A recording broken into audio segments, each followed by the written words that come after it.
네, 안녕하세요, 여러분들. 저는 상명대학교 화학에너지공학과의 강상학 교수라고 합니다. 또 만나서 반갑습니다. 만나서 반갑고요. 오늘 다룰 주제도 사실은 이렇게 쉬운 주제가 아닙니다. 사실 좀 예민한 내용이긴 한데, 그래도 오늘 다 낱낱이 한번 공개해 보도록 하겠습니다. 자, 일단 오늘 다룰 주제는 일단 메탄올과 에탄올에 대해서 한번 다뤄보려고 그래요. 일단 여러분들 메탄올과 에탄올은 보시는 것처럼 글자가 큰 글씨 차이가 안 나죠. 예, 그러니까 거의 비슷한 글자인데, 그럼 비슷한 물질이라고 이제 오해하실 수가 있는데, 비슷한 성질도 있는데 사실은 굉장히 다른 화학 특성을 가진 물질들이에요.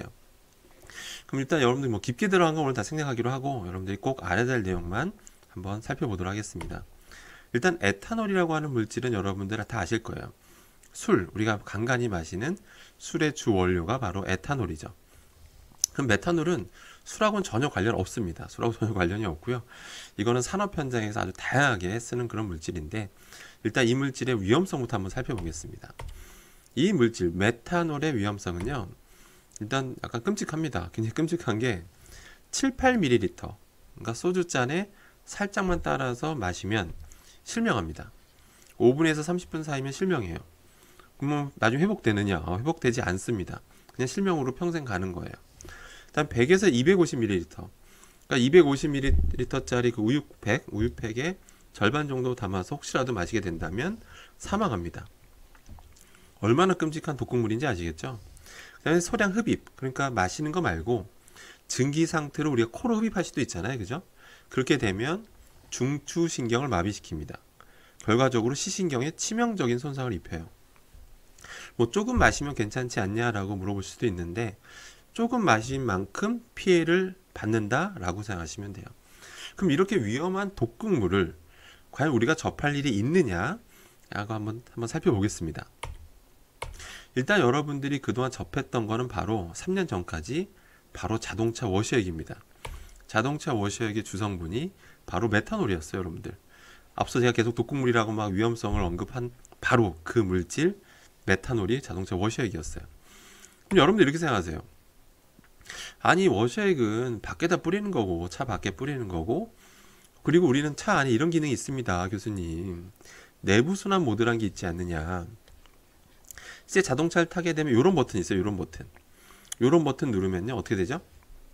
이게 자동차가 있을 때, 자동차가 조금 이상하죠? 자동차가 있을 때, 자동차 안에 공기가 내부만 순환하게 돼요. 그러니까 바깥에 뿌린 워셔액이 차 안으로 못 들어온다라고 생각을 하세요. 못 들어온다라고.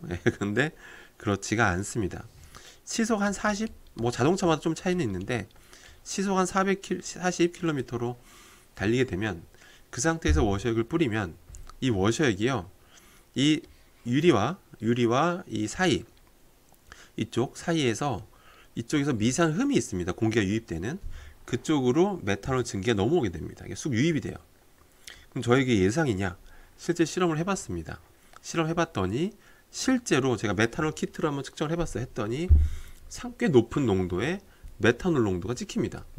그러니까 여러분 그동안 그 3년 전까지만 해도 이런 워셔액 뿌리면서 운전하셨으면 그 증기를 조금이라도 마셨던 거예요. 그러니까 여러분들 그만큼 시신경에 영향을 받으신 겁니다. 이해되시겠죠?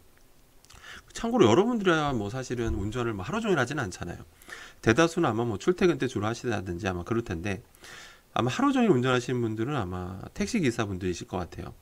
택시 기사분들이 하루 평균 한 두세 번 정도 뿌린다고 하세요. 그럼 그분들은 몇십 년 동안 계속 꾸준히 이런 메탄올 증기를 들이마신 겁니다. 그만큼 시신경 영향을 받은 거죠.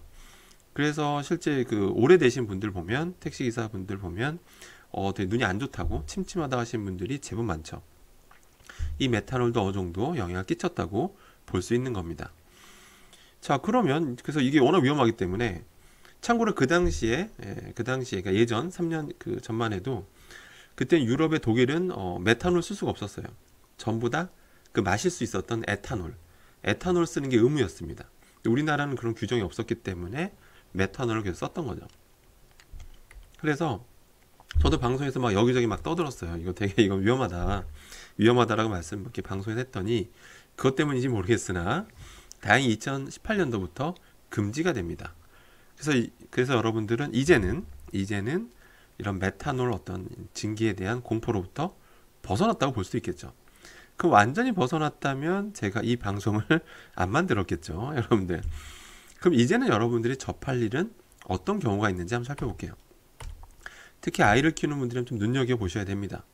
바로 이겁니다. 여러분들 어떤 전골집이나 샤브샤브집 가면 또는 여기 밖에서 캠핑할 때 이런 것들을 본 적이 있으실 거예요.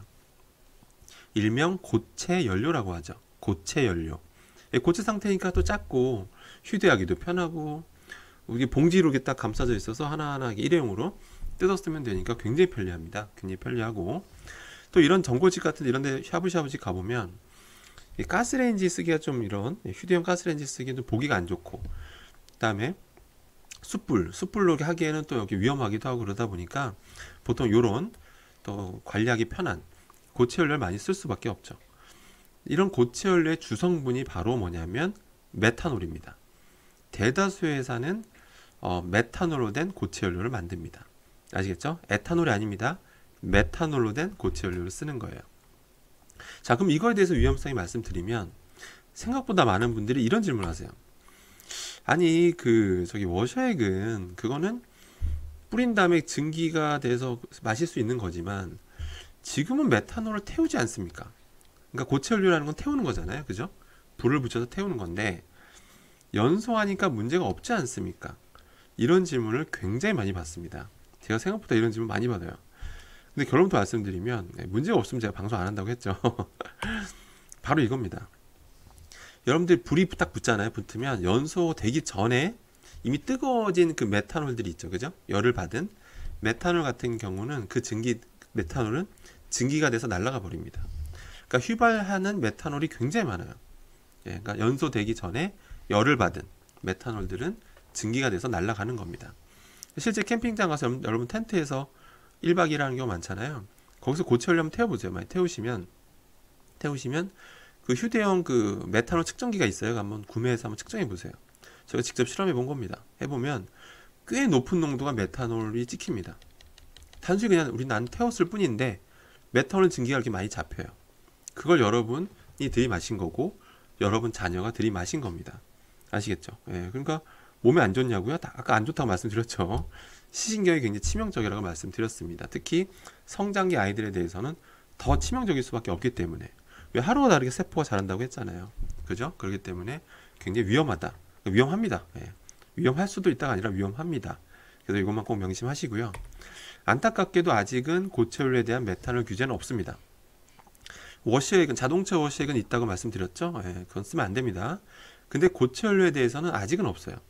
그 이유가 뭐 여러 가지가 있는데 아직은 산업 현장에 여러 군데 막 쓰이고 있고 이러다 보니까 또 너무 많은 규제를 뭐 가하는 것도 부담스럽잖아요, 그죠? 또 산업통상부 자원 입장에서 보면 너무 많은 산업에다가 이런 규제를 마구 과한다는 게 쉬운 문제는 아닙니다. 아무튼 또 이게 태우니까 문제가 없다고 본 것도 있을 거예요. 태우는 거니까 워시하고 다르다고 본 거죠. 하지만 실상은 그렇지가 않다는 거를 여러분들은 꼭 기억을 하셔야 됩니다. 그래서 여러분들도 명심하셔야 될 게 두 가지가 있는데 일단 우리가 항상 보면 뭐죠? 요거 있죠, 요거. 우리가 인터넷 쇼핑하다 보면 항상 많이 하는 거 있죠? 새로 한번 정렬을 하잖아요. 최저가 검색으로 다시 정렬을 하잖아요. 그게 사실은 좀 위험한 겁니다. 무조건 싼 게 좋은 건 아니에요, 여러분들. 꼭 명심하셔야 됩니다. 그 이유가 뭐냐면 현명한 소비자가 되셔야 돼요. 여러분이 거꾸로 그 고체 연료 파는 회사라고 생각을 해보세요. 파는 회사. 나름 에탄올 이용해서 만들었어. 그런 회사 있어요, 실제로? 있는데 여러분들이 자꾸 최저가로 딱 나열한 다음에 싼 것만 사. 무조건 싼 것만 찾아. 뭐 이런 건 태우고 없애는 거니까 뭐 이런 거는 안 따지는 거죠. 그냥 싼 거 찾는 거죠. 그런 것만 팔리다 보니까 에탄올 이용하는 업체들이 만들고 싶겠어요? 만들어봤자 안 팔리는데 사람들은 무조건 최저가만 찾는데 또 아직 규제도 없고 그러니까 이런 업체들도 힘이 빠지죠. 에탄올 이용하는 업체들은. 그죠? 제가 어떤 업체 제가 광고해 주는 거 아닙니다. 전혀 아는 업체 없습니다, 여러분들. 그러니까 거꾸로 여러분들이 좀 더 비싸더라도 현명한 소비자니까 비싸더라도 여러분들 기꺼이 구매를 한다면 에탄올로 된 거라도 구매를 한다면 어떻게 되겠어요? 메탄올로 된 건 안 사고 에탄올로 된 것만 사기 시작하면요 기존의 메탄올로 만드는 회사도 에탄올로 그냥 바꿀 거란 얘기죠. 당연한 거죠. 메탄올 사람들이 안 사는데 당연히 에탄올로만 만들어서 판매를 할 겁니다. 자연스럽게 우리는 안전한 삶을 영위할 수가 있는 거예요. 아시겠죠? 그러니까 근데 여러분이 너무 싼 것만 찾다 보면 지금 이 상황이 쉽게 타게 되기 어려울 겁니다. 이해되시겠죠?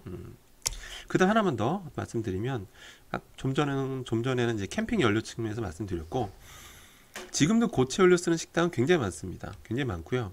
근데 제가 그 식당들을 싸잡아서 뭔가 문제 있다 얘기하는 건 아닙니다. 당연히 에탄올로 된 그런 고체 연료 쓰는 식당도 있고. 근데 여러분들이 그 스스로가 좀 판단을 잘 하셔야 됩니다. 무슨 얘기냐면 이게 아마 그런 적이 있을 거예요. 어떤 식당 갔는데 고체 연료를 태웠는데 눈이 좀 따갑더라. 눈이 좀 심하게 따갑더라. 실제 저도 그런 경험이 있는데 같이 앞에 식당 하시는 분들이 진짜 순간 눈을 부으셨고 눈물을 막 흘렸던 적이 있었어요. 그런 것들은 100%다 메탄올이에요. 100%입니다.